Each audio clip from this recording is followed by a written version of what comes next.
جو ذی الحج کا مہینہ ہے تو یہ حرمت والے مہینوں میں سے ہے، ادب والے مہینوں میں سے ہے،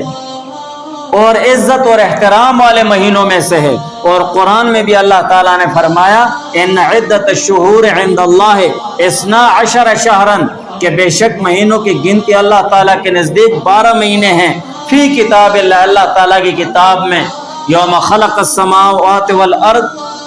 جس دن سے اللہ تعالیٰ نے زمین اور آسمانوں کو پیدا کیا ہے، منہا اربعۃ حرم، اور ان 12 مہینوں میں سے 4 ادب والے مہینے ہیں،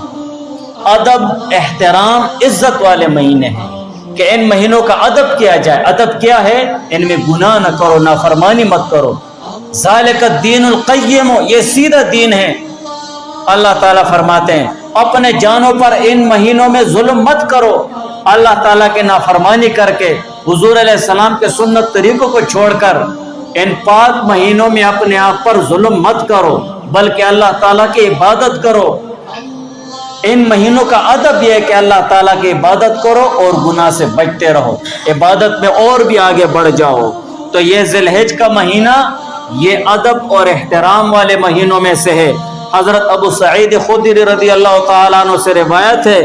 کہ حضور صلی اللہ علیہ وسلم نے فرمایا سید الشہور شہر رمضان واعظمها حرمتا ذو الحج، سید الشہور، تمام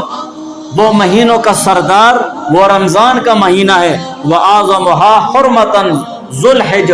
اور ان مہینوں میں سب سے زیادہ عزت اور احترام والا مہینہ وہ ذی الحج کا مہینہ ہے، کہ اس ذی الحج کے مہینے کا ادب اور احترام کرو،